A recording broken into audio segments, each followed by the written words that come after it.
আসসালামু আলাইকুম রহমতুল্লাহি বারকাতুহু। সম্মানিত দিনী ভাইরা, আমাদের অনেক সময় সুন্নত ছুটে যায়। তো সুন্নত, ফজরের সুন্নত, বিশেষ করে ফজরের সুন্নত ছুটে যায়। হয়তো ঘুম থেকে কেউ দেরিতে জাগ্রত হয়েছে, অথবা মসজিদে এসে দেখলো ফজরের জামাত শুরু হয়ে গেছে। তো ফজরের জামাত শুরু হয়ে গেছে, জামাত যখন শেষ হয়ে যায় তখন তো সুন্নত পড়তে হবে। এখন সুন্নত কখন পড়বে? এখন কথা হলো, সে যদি সূর্যোদয়ের পরে সুন্নত পড়তে যায় তাইলে এত কঠিনভাবে ব্যস্ত হয়ে পড়ে যে আর সুন্নত পড়তেই পারে না, অথবা সুন্নত পড়ার কথা সে ভুলে যায়। এইরকম কেস যদি হয় তাইলে এমন ব্যক্তির ক্ষেত্রে এটা বৈধ আছে, শরীয়তের দৃষ্টিতেই বৈধ আছে যে সে ফজরের ফরজ নামাজের সালাম ফিরানোর পরপরই, জিকির আজকারের পূর্বেই সে ছুটে যাওয়া ফজরের সুন্নতটা সে পড়তে পারবে। এই জন্য আমি আপনাদের সামনে এই মাসআলাটি বিস্তারিতই বলতে চাচ্ছি। ইউমকিনুকা কদাউহা বাদা সালাতিল ফজরে মুবাশারাতান ক্বাবলাল আযকার কামা ফাআলান নবী সাল্লাল্লাহু আলাইহি ওয়াসাল্লাম কাইস ইবনে ফাহদ রাদিয়াল্লাহু তাআলা আনহু। এটা সম্ভব আছে ফজরের ফরজ নামাজ শেষ হওয়ার পর সরাসরি সে ছুটে যাওয়া সুন্নতটা সে পড়বে নিবে, জিকির আজকারের করে পূর্বেই এটা করে নিবে। যেমন কাইস ইবনে ফাহাদ রাদিয়াল্লাহু তাআলা আনহুর সাথে আল্লাহ রাসূল এইরকম করেছেন। তাইলে আর দুনিয়াবি কাজে ব্যস্ত হইল না, আর সুন্নতের কথা আর ভুলবেও না, নামাজটা আদায় করতে পারবে, মানে আদায় হয়ে যাবে। আর যদি সে সুন্নতকে পিছিয়ে নেয়, এটাই হলো উত্তম, এটাই হলো আওলা যে সূর্যোদয়ের পরে পড়বে। এইটা হলো ওই ব্যক্তির ক্ষেত্রে প্রযোজ্য যিনি ভুলবেন না, পার্থিব কোনো কাজে এমনভাবে ব্যস্ত হবেন না যে তিনি সুন্নত নামাজ পড়তে পারবেন না। তিনি নামাজ সূর্যোদয়ের পরে পড়বেন, তার জন্য এটাই উত্তম। আর যদি কেউ ভুলে যায় অথবা ব্যস্ত হয়ে পড়বে, নামাজটা পড়ার সুযোগ পাবে না, তাহলে সে ফজরের ফরজ নামাজের পরপরই এই ছুটে যাওয়া সুন্নতটা পড়তে পারবে। ইমাম আহমদ, ইমাম আবু দাউদ, ইমাম তিরমিজি রহিমাহুমুল্লাহ বর্ণনা করেছেন, রাসূলুল্লাহ সাল্লাল্লাহু আলাইহি ওয়াসাল্লাম কাইস ইবনে ফাহাদ রাদিয়াল্লাহু আনহুকে দেখলেন ইউসাল্লি রাকাতাল ফজর বাদা সালাতিস সুবহি, ফজরের ফরজ নামাজের পর ফজরের 2 রাকাত সুন্নত পড়তে দেখলেন। ফাকালা লাহু, তখন আল্লাহর রাসূল তাকে বলছিলেন, মা হাতানির রাকাতান ইয়া কাইস, হে কাইস ইবনে ফাহাদ, এই 2 রাকাত কি? কালা, তো তিনি বললেন, কুলতু ইয়া রাসূলুল্লাহ, আমি বললাম, লাম আকুন সাল্লাইতু রাকাতাল ফজরি, আমি তো ফজরের 2 রাকাত সুন্নত পড়তে পারিনি। ফাহুমা হাতানি, এই হলো 2 রাকাত সুন্নত। ফা আকাররাহু নবী সাল্লাল্লাহু আলাইহি ওয়াসাল্লাম আলা যালিকা বিসুকুতিহি, আল্লাহর রাসূল মৌন সমর্থনের মাধ্যমে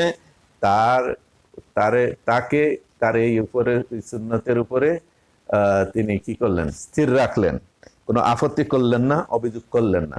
উপবর্ণনায় আসছে, ও সাবাতা আনিন নবী সাল্লাল্লাহু আলাইহি ওয়াসাল্লাম আন্নাহু রাআ রাজুলান ইউসাল্লি বাদা সালাত, যে নবী সাল্লাল্লাহু আলাইহি ওয়াসাল্লাম থেকে বর্ণিত যে এক ব্যক্তিকে তিনি দেখলেন ফজরের নামাজের পরে নামাজ পড়ছে। ফাকালা লাহু আতুসাল্লি সুবহা আরবাআন, তুমি কি ফজরের নামাজ 4 রাকাত পড়ছো? ফাকালা, তখন তিনি বলছিলেন, ইয়া রাসূলুল্লাহ, আল্লাহ রাসূল, ইন্নাহা সুন্নাতুল ফজর, এটা ফজরের সুন্নত। লাম উসাল্লিহা ক্বাবলা সালাত, ফরজের আগে আমি এটা পড়তে পারিনি। ফাসাকাতা আনহুন নবী সাল্লাল্লাহু আলাইহি ওয়াসাল্লাম, তো নবী করিম সাল্লাল্লাহু আলাইহি ওয়াসাল্লাম নীরব থাকলেন, চুপ থাকলেন, মৌন সমর্থন জানালেন। তো এর থেকে পরিষ্কার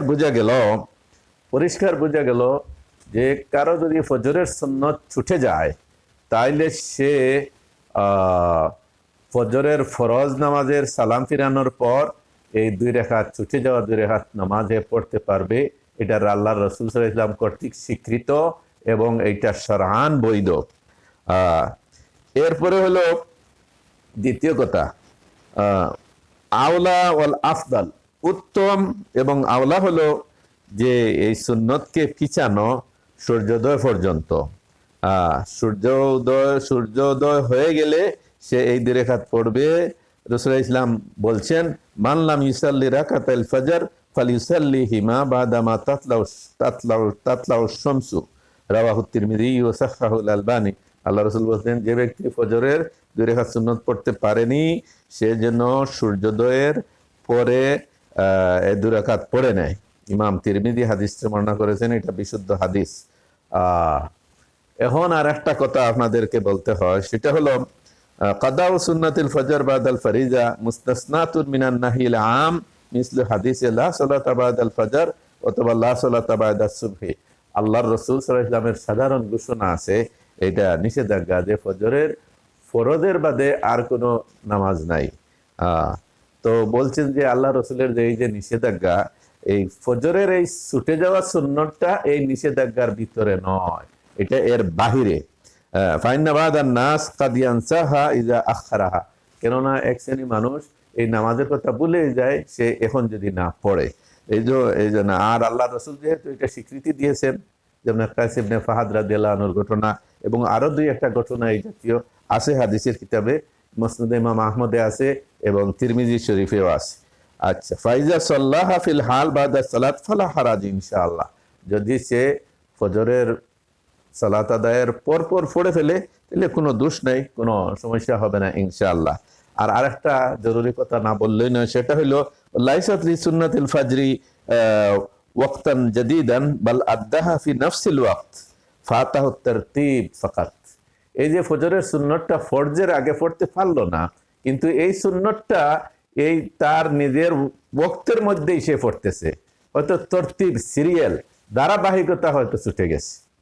এই জন্য ফজরের সুন্নতটা তার ওয়াক্তেই পড়তেছে, হয়তো ফরজের আগে পড়তে পারে নাই, তরতিব ধারাবাহিকতা ছুটে গেছে, কিন্তু এরপরে সে পড়ার সুযোগ পেয়েছে, সময় হাতে আছে, সে পড়বে, অসুবিধা নয়।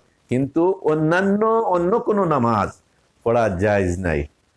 তবে ওই রাতের সালাতুল উইতির যদি কেউ পড়তে না পারে তাহলে ফজরের ওয়াক্তে সে পড়তে পারবে, ফজরের আগে। পরে কেউ বলছেন পড়া বৈধ, ফজরের সুন্নত কিন্তু পড়া বৈধ, এতে কোনো সন্দেহ নাই। আল্লাহ রাব্বুল আলামিন আমাদেরকে ছুটে যাওয়া সুন্নতটা আমরা যেন অবহেলা না করি। আল্লাহ রাসূল সুন্নতের মধ্যে সবচেয়ে তাকিদ বিশিষ্ট নামাজ বলছেন সুন্নাতুল ফজর। এই নামাজটা আদায় করার তৌফিক দান করুন। আসসালামু আলাইকুম ওয়া রাহমাতুল্লাহি ওয়া বারাকাতুহু।